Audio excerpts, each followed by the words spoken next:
Hello student, एक बार फिर से स्वागत है आपका हमारा यूट्यूब चैनल टीच गुरु पे। स्टूडेंट, आज हम बात करेंगे सामाजिक विज्ञान सोशल साइंस के मॉडल पेपर के बारे में। यह मॉडल पेपर बिहार बोर्ड द्वारा जारी किया जाता है। इस मॉडल पेपर में आपको 10 से 15 प्रश्न का क्वेश्चन फिक्स आपके क्वेश्चन में देखने को मिलेगा। यह मॉडल पेपर बिहार बोर्ड हर एक वर्ष जारी करता है। इसी के आधार पर बिहार बोर्ड आपसे क्वेश्चन करेगा।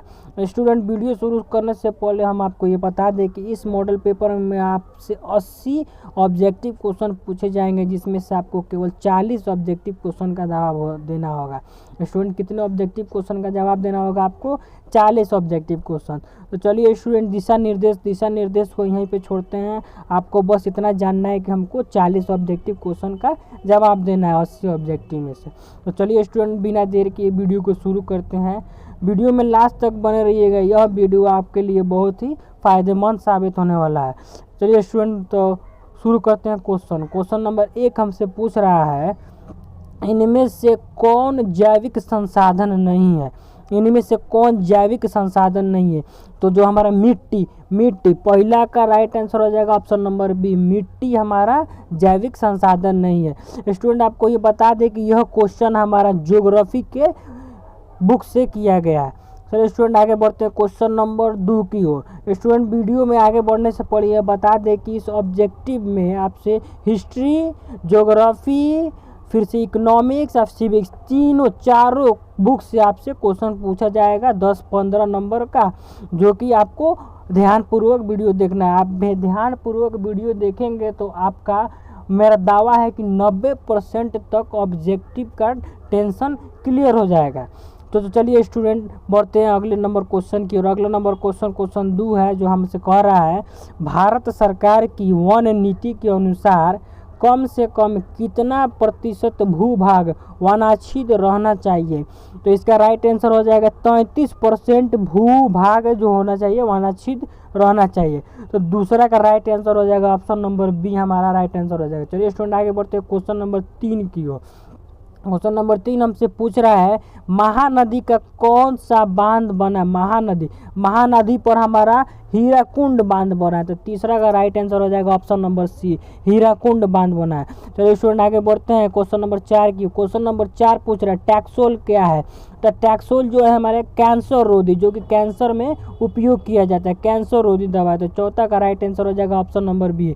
चलिए स्टूडेंट, आगे बढ़ते हैं क्वेश्चन नंबर 5 की ओर। क्वेश्चन नंबर 5 हमसे पूछ रहा है, इनमें से कौन धात्विक खनिज नहीं है? धात्विक खनिज नहीं है, तो हमारा 5 का option number C right answer हो जाएगा। ग्रेफाइट जो है कार्बन से बना था, कार्बन का अपर रूप होता है ग्रेफाइट, इसलिए यह धात्विक खनिज नहीं माना जाता, यह कार्बन से बना होता है। चलिए स्टूडेंट, आगे बढ़ते हैं क्वेश्चन नंबर 6 की ओर। क्वेश्चन नंबर 6 हमसे पूछ रहा है कि इनमें से कौन टर्शियरी कोयला भंडार का क्षेत्र है? तो कोयला से संबंधित कोई भी सवाल हो तो कोयला पे सबसे पहले हमारा आता है झारखंड। तो छठा का राइट आंसर हो जाएगा ऑप्शन नंबर ए, कोयला का खदान हमारा झारखंड में ही पाया जाता है। तो चलिए स्टूडेंट, आगे बढ़ते हैं क्वेश्चन नंबर 7 की ओर। क्वेश्चन नंबर 7 हमसे पूछ रहा है, इनमें से कौन परमाणु शक्ति का साधन नहीं है? परमाणु शक्ति का साधन नहीं है, तो 7वां का राइट आंसर हो जाएगा ऑप्शन नंबर बी, बॉक्साइट है जो न वो एल्युमिनियम का अयस्क होता है। बॉक्साइट एल्युमिनियम का अयस्क होता है, इससे परमाणु का कोई लेना देना नहीं होता। तो 7वां का राइट आंसर हो जाएगा ऑप्शन नंबर बी। चलिए स्टूडेंट, आगे बढ़ते हैं क्वेश्चन नंबर 8 की ओर। क्वेश्चन नंबर 8 हमसे पूछ रहा है कि भारत को कुल कितने डाक क्षेत्रों में बांटा गया? स्टूडेंट, यह क्वेश्चन आपके लिए बहुत इंपॉर्टेंट है, इस क्वेश्चन को याद रखिएगा। स्टूडेंट, इस क्वेश्चन में आपका 2 ऑप्शन राइट होता है, एक होता है 8, एक होता है 9, लेकिन आपको 9 नहीं मारना है, आपको सही करना है 8, यानी कि सी नंबर, 8वां का सी नंबर 8 सही है। ये क्वेश्चन ध्यान में रखिएगा स्टूडेंट, ये मेरा गारंटी है कि 100% पूछेगा ये क्वेश्चन। तो इसीलिए चलिए 8वां का हमारा राइट आंसर हो जाएगा ऑप्शन नंबर सी। चलिए स्टूडेंट, आगे बढ़ते हैं क्वेश्चन नंबर 9 की ओर। क्वेश्चन नंबर 9 हमसे पूछ रहा है, इनमें से कौन नदी असम में बाढ़ का कारण है? तो असम में कौन बाढ़ का कारण है? तो असम जो है ब्रह्मपुत्र नदी के किनारे बसता है असम। तो नौवा का हमारा हो जाएगा बी नंबर, ब्रह्मपुत्र नदी जो है असम के किनारे होता है। चलिए स्टूडेंट आगे बढ़ते हैं क्वेश्चन नंबर 10 की ओर। क्वेश्चन नंबर 10 हमसे पूछ रहा है कि तरुण भारत संघ एनजीओ का संबंध किस राज्य से है। तो एनजीओ का संबंध हमारा राजस्थान से होता है। एनजीओ जिसको तरुण भारत संघ कहते हैं, इसका संबंध हमारा राजस्थान से होता है। तो 10वां का राइट आंसर हो जाएगा ऑप्शन नंबर डी। चलिए स्टूडेंट आगे बढ़ते हैं क्वेश्चन नंबर 11 की ओर। क्वेश्चन नंबर 11 हमसे पूछ रहा है इनमें से किसका उपयोग इलेक्ट्रॉनिक उद्योग में होता है। इलेक्ट्रॉनिक उद्योग में अभ्रक में होता है, जो कि बिहार में पाया जाता है, स्पेशली अभ्रक। तो 11 का राइट आंसर हो जाएगा ऑप्शन नंबर ए अभ्रक। चलिए स्टूडेंट आगे बढ़ते हैं क्वेश्चन नंबर 12 की ओर। क्वेश्चन नंबर 12 हमसे पूछ रहा है इंद्रपुरी जलाशय परियोजना किस राज्य में है। इंद्रपुरी जलाशय किस राज्य में। तो इंद्रपुरी हमारे बिहार राज्य में है। इंद्रपुरी बिहार राज्य में, जो कि बिहार के भागलपुर में है। तो 12 का राइट आंसर हो जाएगा ऑप्शन नंबर बी। 12 का ऑप्शन नंबर बी हमारा राइट आंसर हो जाएगा। चलिए स्टूडेंट आगे बढ़ते हैं क्वेश्चन नंबर 13 की। क्वेश्चन नंबर 13 हमसे पूछ रहा है असाधारण पौधे के लिए तैयार की गई पुस्तक का नाम। तो रेड बुक, जो विलुप्त जनजाति होती है उसको रेड बुक में रखा जाता है। तो जो पौधे विलुप्त हो चुकी है, असाधारण है, उसको हम रेड बुक में रखते हैं। तो 13 का राइट आंसर हो जाएगा ऑप्शन नंबर डी। 13 का right answer option number D. चलिए स्टूडेंट आगे बढ़ते हैं क्वेश्चन नंबर 14 की ओर। क्वेश्चन नंबर 14 हमसे पूछ रहा है कि निम्नलिखित में कौन रबी फसल नहीं है। तो रबी फसल, जो कि इसमें रबी फसल की खेती होती है जो हमारे जनवरी फरवरी में होती है और उसको मई या जून में काट लिया जाता है। तो इसमें से रबी फसल जो है चावल नहीं है। चावल एक खरीफ फसल है। चावल कौन सा फसल है, खरीफ फसल है। जैसे गेहूँ, सरसों, चना, ये सब हमारा रबी फसल है और चावल एक खरीफ फसल है। चलिए स्टूडेंट 14 का हमारा राइट आंसर हो जाएगा option number C. Option number C हमारा राइट आंसर हो जाएगा। चलिए स्टूडेंट आगे बढ़ते हैं क्वेश्चन नंबर 15 की ओर। क्वेश्चन नंबर 15 भी ध्यानपूर्वक देखिए, ये भी बहुत ही इंपॉर्टेंट क्वेश्चन है। Important question number 15 important question है। क्वेश्चन नंबर 15 हमसे पूछ रहा है सीमेंट उद्योग का कच्चा माल। तो सीमेंट उद्योग का जो कच्चा माल होता है वो चूना पत्थर होता है।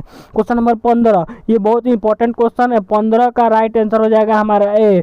सीमेंट उद्योग में कच्चा माल चूना पत्थर होता है। तो 15 का राइट आंसर ऑप्शन नंबर है। चलिए स्टूडेंट आगे बढ़ते हैं क्वेश्चन नंबर 16 की ओर। क्वेश्चन नंबर 16 हमसे पूछ रहा है कोणक रेल परियोजना का संबंध है। कोणक जो है ना, ये हमारा पश्चिमी क्षेत्र, भारत के पश्चिमी क्षेत्र में आता है। तो महाराष्ट्र भी, गोवा, केरल। तो 16 का राइट आंसर हो जाएगा option number D. Option number D हमारा राइट आंसर हो जाएगा 16 का डी। चलिए स्टूडेंट आगे बढ़ते क्वेश्चन नंबर 17 की ओर। क्वेश्चन नंबर 17 हमसे पूछ रहा है कि 1992 में रियो डी जेनेरा में क्या था। रियो डी जेनेरा में पृथ्वी सम्मेलन हुआ था 1992 में। 17 का राइट आंसर हो जाएगा ऑप्शन नंबर बी। चलिए स्टूडेंट आगे बढ़ते क्वेश्चन नंबर 18 की ओर। क्वेश्चन नंबर 18 हमसे पूछ रहा है भारत में सर्वाधिक कौन सी मिट्टी पाई जाती है। भारत की मिट्टी उपजाऊ होती है, इसीलिए भारत में सर्वाधिक जलोढ़ मिट्टी पाई जाती है। तो 18 का हो जाएगा सी नंबर ऑप्शन जलोढ़। 18 का सी नंबर हमारा राइट आंसर हो जाएगा। चलिए स्टूडेंट आगे बढ़ते हैं क्वेश्चन नंबर 19 की ओर। क्वेश्चन नंबर 19 हमसे पूछ रहा है भारत में पहला जल विद्युत संयंत्र कहाँ लगाया गया। भारत में पहला जल विद्युत संयंत्र दार्जिलिंग में, दार्जिलिंग। सी नंबर 19 का सी नंबर 19 का सी हमारा राइट आंसर हो जाएगा। चलिए स्टूडेंट आगे बढ़ते हैं क्वेश्चन नंबर 20 की ओर। क्वेश्चन नंबर 20 हमसे पूछ रहा है बिहार में उर्वरक कारखाना जो कि हमारा बरौनी में स्थित है। बिहार में बरौनी में स्थित है उर्वरक कारखाना। चलिए स्टूडेंट आगे बढ़ते क्वेश्चन नंबर 21 की ओर। क्वेश्चन नंबर 21 हमसे पूछ रहा है कि निम्नलिखित में सूखे के लिए जिम्मेवार कौन है। जब सही से वर्षा नहीं होगी तो सूखा पड़ जाएगा, अकाल पड़ जाएगा, तो इसकी हो जाएगा वर्षा की कमी। 21 का सी नंबर हो जाएगा वर्षा की कमी। चलिए स्टूडेंट आगे बढ़ते क्वेश्चन नंबर 22 की ओर। क्वेश्चन नंबर 22 हमसे पूछ रहा है सरदार सरोवर कृत्रिम जलाशय का संबंध है। सरदार सरोवर कृत्रिम सब नर्मदा नदी। सरदार सरोवर हमारा नर्मदा नदी से रिलेटेड होता है। सरदार सरोवर नर्मदा नदी, इसको याद रखिएगा। 22 का ऑप्शन नंबर ए हमारा राइट आंसर हो जाएगा नर्मदा। तो स्टूडेंट आगे बढ़ते क्वेश्चन नंबर 23 की ओर। क्वेश्चन नंबर 23 हमसे पूछ रहा है जून 2023 में है भारत में कौन सा चक्रवात आया था। तो बिपरजोय आया था हमारा 2023 में। चक्रवात जो था उसको बिपरजोय कहा जाता है। 23 का राइट आंसर हो जाएगा ऑप्शन नंबर बी। चलिए स्टूडेंट आगे बढ़ते हैं क्वेश्चन नंबर 24 की ओर। क्वेश्चन नंबर 24 हमसे पूछ रहा है पृथ्वी की सतह पर सबसे पहले पहुंचने वाली तरंग होती है तो प्राइमरी प्राथमिक तरंग, सबसे पहले प्राथमिक तरंग, उसके बाद द्वितीयक, उसके बाद तृतीयक आता है दीर्घ तरंग, प्राथमिक तरंग। तो 24 का हमारा राइट आंसर हो जाएगा ऑप्शन नंबर ए प्राथमिक तरंग। चलिए स्टूडेंट आगे बढ़ते हैं क्वेश्चन नंबर 25 की ओर। क्वेश्चन नंबर 25 हमसे पूछ रहा है संचार का सबसे लोकप्रिय साधन मोबाइल। अभी के ज़माना में मोबाइल, अगर बुक के अनुसार चलिएगा तो आपका सार्वजनिक टेलीफोन, जो कि अभी सार्वजनिक टेलीफोन कहीं यूज नहीं हो रहा है, तो इसलिए 25 का राइट आंसर हो जाएगा ऑप्शन नंबर बी मोबाइल। 25 का राइट आंसर हो जाएगा ऑप्शन नंबर बी मोबाइल। चलिए स्टूडेंट आगे बढ़ते हैं क्वेश्चन नंबर 26 की ओर। क्वेश्चन नंबर 26 हमसे पूछ रहा है कलकत्ता कॉरपोरेशन एक्ट किसके शासन काल में पारित हुआ था? Lord Curzon. लॉर्ड कर्जन जो कि जर्नल था, इसके शासन काल में कोलकाता कॉरपोरेशन एक्ट पारित हुआ। तो 26 का ए नंबर लॉर्ड कर्जन हो जाएगा। चलिए स्टूडेंट आगे बढ़ते हैं क्वेश्चन नंबर 27 की ओर। क्वेश्चन नंबर 27 हमसे पूछ रहा है यूरोप में राष्ट्रवाद की शुरुआत कहाँ से हुई? तो यूरोप में राष्ट्रवाद की शुरुआत फ्रांस। 27 का ए नंबर। स्टूडेंट आपको मालूम होना चाहिए यह क्वेश्चन हमारा हिस्ट्री से पूछ रहा है, हिस्ट्री से ही सब क्वेश्चन आ रहा है। तो 27 का राइट आंसर हो जाएगा ऑप्शन नंबर ए। चलिए स्टूडेंट आगे बढ़ते क्वेश्चन नंबर 28 की ओर। क्वेश्चन नंबर 28 पूछ रहा है राइन राज्य संघ की स्थापना किसने की? तो राइन राज्य संघ की स्थापना नेपोलियन ने की। तो 28 का राइट आंसर हो जाएगा ऑप्शन नंबर बी। 28 का right answer option number B हो जाएगा। चलिए स्टूडेंट आगे बढ़ते हैं क्वेश्चन नंबर 19 की ओर। क्वेश्चन नंबर 19 हमसे पूछ रहा है अप्रैल थीसिस किसने लिखी? अप्रैल थीसिस जो हमारे लेनिन द्वारा लिखा गया था, लेनिन। 29 का राइट आंसर हो जाएगा ऑप्शन नंबर सी लेनिन द्वारा। चलिए स्टूडेंट आगे बढ़ते हैं क्वेश्चन नंबर 30 की ओर। क्वेश्चन नंबर 30 हमसे पूछ रहा है खुदाई खिदमतगार का गठन, खुदाई खिदमतगार का गठन किसने किया था? तो सैयद अहमद खान ने। 30 का राइट आंसर हो जाएगा option number A Syed Ahmad Khan. चलिए स्टूडेंट आगे बढ़ते क्वेश्चन नंबर 31 की ओर। क्वेश्चन नंबर 31 हमसे पूछ रहा है लाला हरदयाल ने इनमें से किसकी स्थापना की? तो गदर पार्टी। लाला हरदयाल गदर पार्टी की स्थापना की। 31 का ए राइट आंसर हो जाएगा, 31 का है। चलिए स्टूडेंट आगे बढ़ते हैं क्वेश्चन नंबर 32 की ओर। क्वेश्चन नंबर 32 हमसे पूछ रहा है साम्यवादी गुट का अगुआ कौन था? साम्यवादी गुट का अगुआ हमारा हो जाएगा सोवियत संघ। सोवियत संघ जो गुट का अगुआ था। 32 का राइट आंसर हो जाएगा ऑप्शन नंबर बी। चलिए स्टूडेंट आगे बढ़ते हैं क्वेश्चन नंबर 33 की ओर। क्वेश्चन नंबर 33 हमसे पूछ रहा है इनमें से क्या मार्टिन लूथर की कृति है? Martin Luther 95वें thesis. 33 का राइट आंसर हो जाएगा option number C Martin Luther की कृति 95वें थीसिस है। चलिए स्टूडेंट आगे बढ़ते हैं क्वेश्चन नंबर 34 की ओर। 34 हमसे पूछ रहा है बंगाल गजट का प्रकाशन किसने किया था? बंगाल गजट जो हमारा रविंद्रनाथ टैगोर ने, जो बंगाल में रहते थे, लेकिन आप ये नहीं मारिएगा रविंद्रनाथ टैगोर भी नहीं, ईश्वर चंद्र विद्यासागर भी नहीं, मदन मोहन मालवीय उस समय तो थे ही नहीं। तो 34 का राइट आंसर हो जाएगा हमारा option number A James A Hicky. James A Hicky जो बंगाल गजट प्रकाशन किए। 34 का right answer option number A हो जाएगा। चलिए स्टूडेंट आगे बढ़ते हैं क्वेश्चन नंबर 35 की। क्वेश्चन नंबर 35 हमसे पूछ रहा है यूनान इनमें से किस देश के अधीन था? यूनान। तो क्वेश्चन नंबर 35 हो जाएगा यूनान जो तुर्की के अधीन था, तुर्की के अधीन था यूनान। 35 का राइट आंसर हो गया ऑप्शन नंबर डी। चलिए स्टूडेंट आगे बढ़ते हैं क्वेश्चन नंबर 36 की ओर। क्वेश्चन नंबर 36 हमसे पूछ रहा है नमक कानून तोड़ने के लिए गांधी जी ने दांडी यात्रा की, तो दांडी का स्थान, दांडी नामक का स्थान चुना।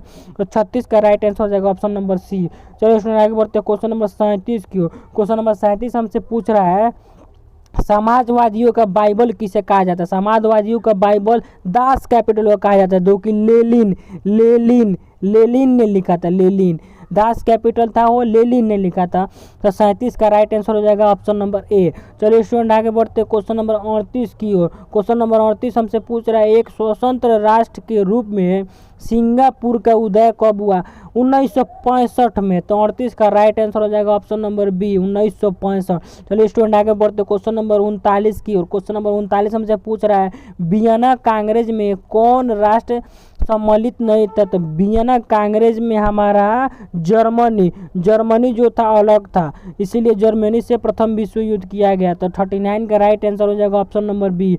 चलिए स्टूडेंट आगे बढ़ते क्वेश्चन नंबर 40 की। क्वेश्चन नंबर 40 हमसे पूछ रहा है फॉरवर्ड ब्लॉक की स्थापना किसने की? तो ये सभी स्टूडेंट को मालूम होना चाहिए कि फॉरवर्ड ब्लॉक की स्थापना सुभाष चंद्र बोस द्वारा की गई।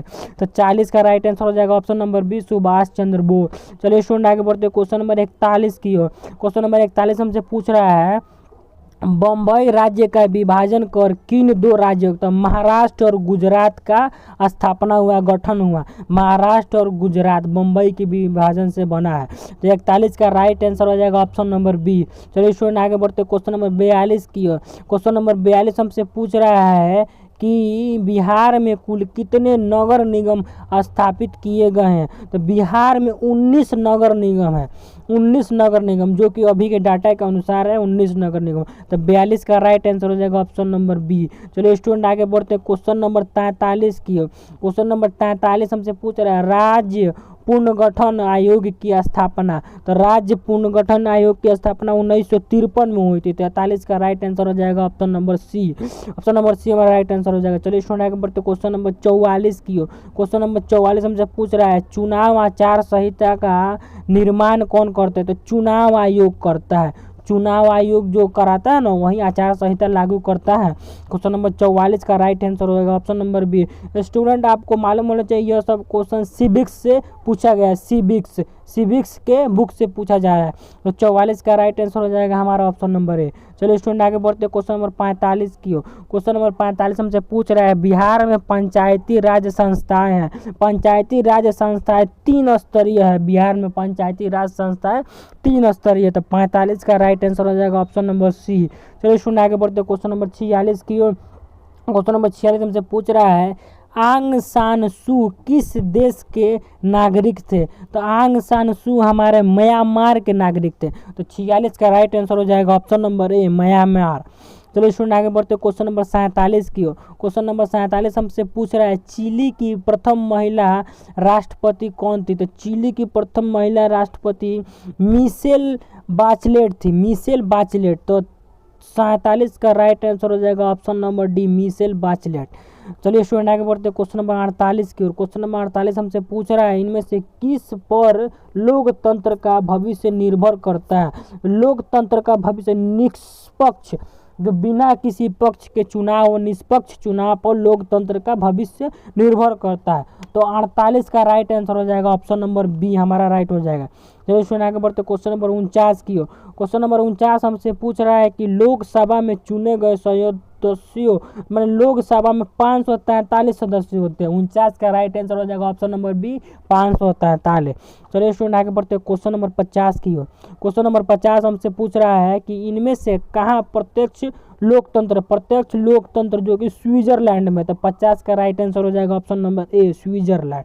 चलिए स्टूडेंट आगे बढ़ते क्वेश्चन नंबर 51 की हो। क्वेश्चन नंबर 51 हमसे पूछ रहा है कि कितनी जनसंख्या पर पंचायत का गठन किया जाता है। तो पंचायत का गठन 7000, जब जनसंख्या 7000 हो तो एक पंचायत का गठन हो जाता है। तो 51 का राइट आंसर हो जाएगा ऑप्शन नंबर सी।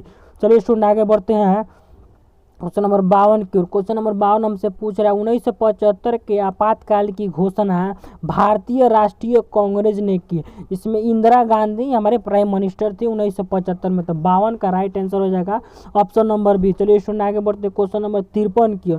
क्वेश्चन नंबर 53 हमसे पूछ रहा है कि पूरे जिले का प्रशासन कौन करता है। पूरे जिले का प्रशासन जिला दंडाधिकारी करता है, जिसको हम डीएम बोलते हैं, डीएम जो कि आईएएस होते हैं।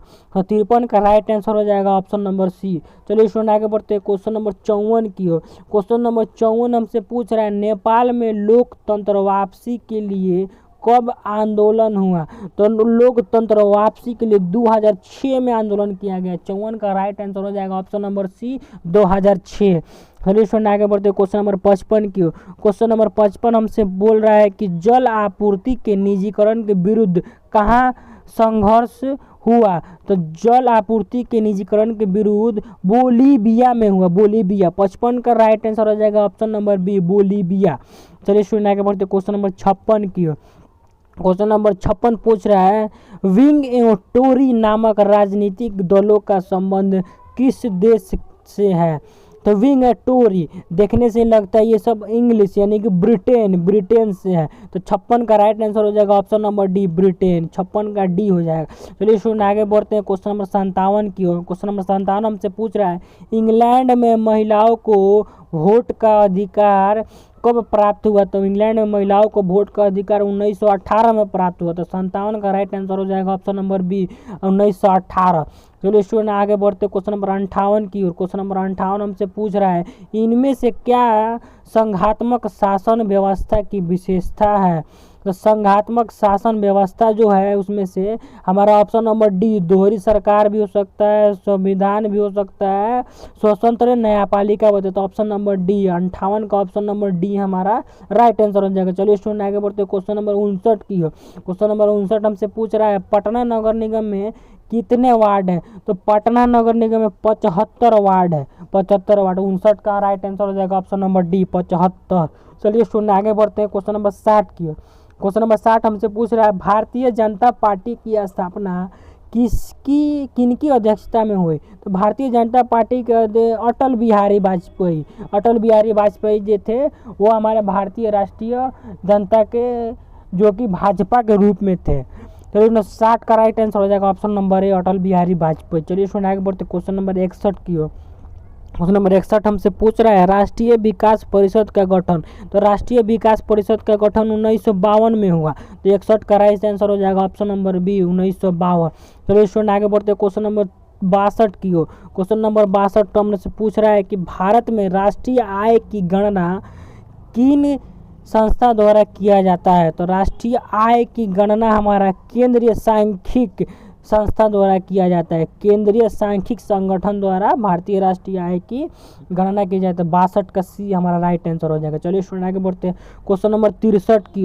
क्वेश्चन नंबर 63 हमसे पूछ रहा है कि y = c + i में i क्या है? i means interest, interest means ब्याज, ब्याज को हम लोग बोलते हैं i। 63 का राइट आंसर हो जाएगा ऑप्शन नंबर डी ब्याज। चलिए स्टूडेंट आगे बढ़ते हैं क्वेश्चन नंबर 64 की। क्वेश्चन नंबर 64 हमसे पूछ रहा है इनमें से क्या शुद्ध राष्ट्रीय उत्पाद में शामिल नहीं होता है? तो शुद्ध राष्ट्रीय उत्पाद में हमारा शामिल कौन सा नहीं होता है? तो इसमें से हमारा बीमा का व्यय भी हो जाएगा, कच्चे माल की कीमत भी हो जाएगा, मूल्यह्रास भी हो जाएगा। तो ऑप्शन नंबर डी हमारा राइट, इनमें से सभी। 64 का डी हमारा राइट आंसर हो जाएगा इनमें से सभी। चलिए स्टूडेंट आगे बढ़ते क्वेश्चन नंबर 65 की हो। क्वेश्चन नंबर 65 हमसे पूछे स्टूडेंट आपको मालूम होना चाहिए यह क्वेश्चन हमारा इकोनॉमिक्स के बुक से पूछ रहा है। तो इकोनॉमिक्स का बुक जो कि बिहार बोर्ड द्वारा 8वीं से पढ़ाई जाती है। चलिए स्टूडेंट आगे बढ़ते हैं वो सब छोड़े। क्वेश्चन नंबर 65 के क्वेश्चन नंबर 65 हमसे पूछ रहा है कि खनन को इनमें से किस क्षेत्र में रखा जाता है? तो खनन हमारा द्वितीयक क्षेत्र होता है, प्रथम क्षेत्र में कृषि होता है, तृतीय क्षेत्र में सेवा होता है। तो हमारा 65 का राइट आंसर हो जाएगा ऑप्शन नंबर बी 65 का बी। चलिए आगे बढ़ते क्वेश्चन नंबर 66 की। क्वेश्चन नंबर 66 हमसे पूछ रहा है किस अर्थव्यवस्था में लोक कल्याण पर बल दिया जाता है? तो 66 का राइट आंसर हो जाएगा ऑप्शन नंबर बी समाजवादी अर्थव्यवस्था। 66 का बी हमारा राइट आंसर हो जाएगा। चलिए सुना आगे बढ़ते क्वेश्चन नंबर 67 की। 67 हमसे पूछ रहा है इनमें से क्या पूंजी का परिश्रम है? पूंजी का परिश्रम क्या है? तो 67 का राइट आंसर हो जाएगा ऑप्शन नंबर सी ब्याज। 67 का सी हमारा राइट आंसर हो जाएगा ब्याज। चलिए स्टूडेंट बढ़ते हैं आगे 68 नंबर क्वेश्चन की। 68 नंबर क्वेश्चन हमसे पूछ रहा है कि इनमें से क्या संस्थागत वित्त का स्रोत है? तो संस्थागत वित्त का स्रोत हमारा सहकारी बैंक है, सहकारी बैंक। तो 68 का राइट आंसर हो जाएगा ऑप्शन नंबर डी।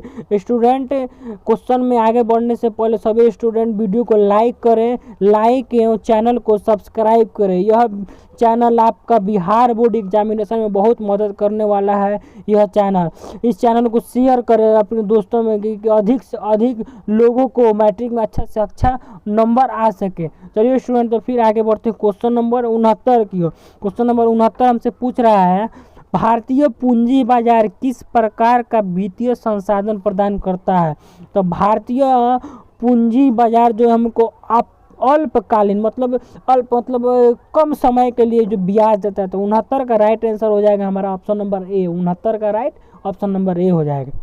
चलिए आगे बढ़ते क्वेश्चन नंबर 70 की। क्वेश्चन नंबर 70 हमसे पूछ रहा है ग्रामीण विकास तथा कृषि के लिए ऋण प्रदान करने वाली संस्था को वित्त की आपूर्ति कौन कराता है? तो वित्त की आपूर्ति जो भारतीय रिजर्व बैंक कराता है। 70 का राइट आंसर हो जाएगा ऑप्शन नंबर डी। 70 का राइट आंसर हो जाएगा ऑप्शन नंबर डी।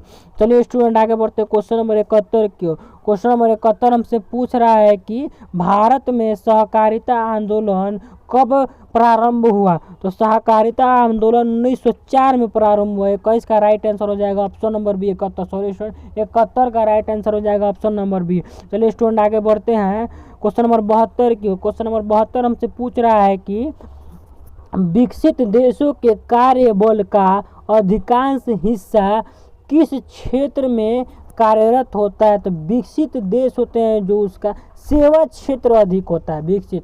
72 का राइट आंसर हो जाएगा ऑप्शन नंबर सी सेवा क्षेत्र। तो सुन आगे बढ़ते क्वेश्चन नंबर 73 की। क्वेश्चन नंबर 73 हमसे पूछ रहा है भारत में नई आर्थिक नीति कब लागू हुई थी। तो नई आर्थिक नीति 1991 में लागू की गई। 73 का सी नंबर हमारा राइट आंसर हो जाएगा सी 73 का सी। चलिए उसमें आगे बढ़ते हैं 74 हमसे पूछ रहा है कृषि उत्पाद में हमको एक मार्का होता है, हॉल मार्का हमको ज्वेलर्स में होता है, ISIS में होता है, हमको सब भोजन संबंधित है। तो 74 का राइट आंसर हो जाएगा ऑप्शन नंबर बी। 74 का ऑप्शन बी हमारा राइट हो जाएगा। तो इसमें आगे बढ़ते हैं क्वेश्चन नंबर 75 की। क्वेश्चन नंबर 75 हमसे पूछ रहा है मानव पूंजी का प्रमुख घटक कौन है। मानव पूंजी का प्रमुख घटक, तो मानव पूंजी में भोजन भी आता है, शिक्षा भी आता है, स्वास्थ्य भी आता है। तो 75 का राइट आंसर हो जाएगा ऑप्शन नंबर डी। 75 का right answer option number D हो जाएगा। तो इसमें आगे बढ़ते क्वेश्चन नंबर 76 की। नंबर 76 हमसे पूछता है कि जवाहर रोजगार योजना कब लागू की गई। तो जवाहर रोजगार योजना हमको 1989 में लागू की गई। 76 का राइट आंसर हो जाएगा ऑप्शन नंबर बी।